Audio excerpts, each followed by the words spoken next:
Hello and welcome to this presentation by INE of what is Ethernet and why should I care? So in this thing I'm going to give you everything you ever wanted to know but were afraid to ask about Ethernet. So let's start with some of the course objectives just to give you an idea of what this course was designed for. So first of all, this course wasn't really designed to fall in a particular bucket of a Cisco certification. It's not just for Cisco CCNA or CCNP or CCIE.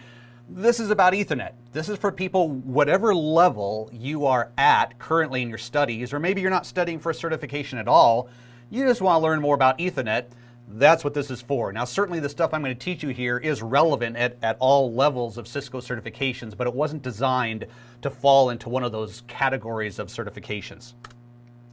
So I devised this to provide you an understanding of the developmental history of Ethernet.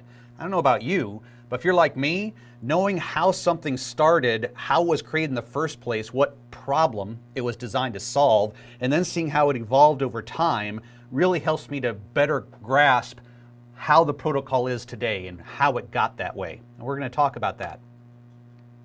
Give you some clear examples of the different Ethernet frame formats, sizes, and options. So we're going to go into what all the different fields are within an Ethernet frame so that if you ever do a Wireshark sniffer capture or something like that, you know what you're looking at. Going to go into the details of carrier sense multiple access collision detect as it pertains to Ethernet. Certainly, if you're studying for any Cisco certification, this is one of those things they definitely expect you to know, CSMA-CD and how it works. So we're going to get into all the gory details of that.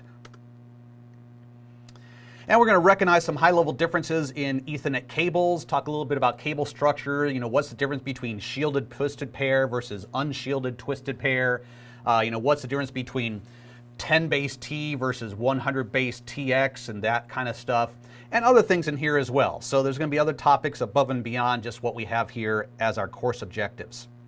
So what's my agenda? So I'm breaking this up into a series of videos, so hopefully each video will be fairly short in duration.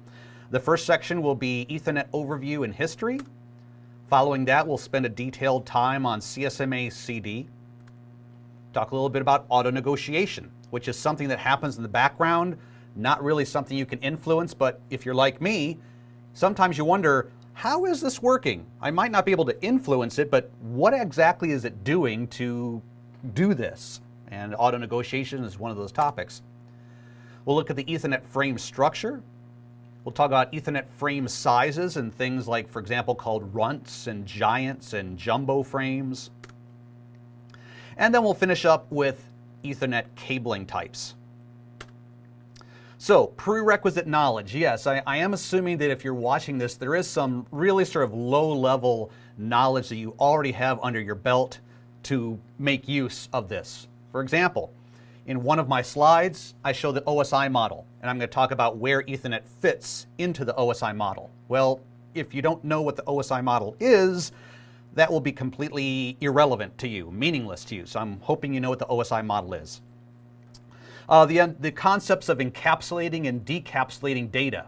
In other words, when I just said that, encapsulating and decapsulating data, were you thinking, huh? What? What's that? If so, probably want to pause this and go to that topic within a CCNA curriculum. I'm going to be using terms such as bandwidth and bits and bytes. Once again, I'm hoping that you understand what I just said and it didn't just fly over your head. And also understanding at a real high level, sort of conceptually, how binary bits, how ones and zeros can be used to represent data. Right now, there's lots of different ways that we can use binary to encode data, but just sort of a general idea that binary is just a code, right? Whether I'm looking at an image or whether I'm looking at text or whether I'm listening to an audio file, electrically, that's all converted into electrical signals of ones and zeros. And my system and the other receiving system knows how to convert that back into an image or an audio file or some sort of text. So I'm hoping you're familiar with that. So this actually is taking place as a live course right now. So if you're watching the recording, every once in a while you'll see me go back to the live learners just to see if they have any questions and answer any questions that they might have. Now, if you're watching this as a recording and you did not have a chance to watch the live version, by all means, you can feel free to submit your questions at any time, and you can see here's my email address, kbogart@ine.com. Also, if you want, you can follow me on Twitter, and that's where I post tweets about things like upcoming courses I'm going to have, upcoming live boot camps I'm going to have. We're going to have a CCNA boot camp here in the INE office just next week. And also you can follow me on LinkedIn, where I also post things, post some documents, or just give status updates about what's going on around here.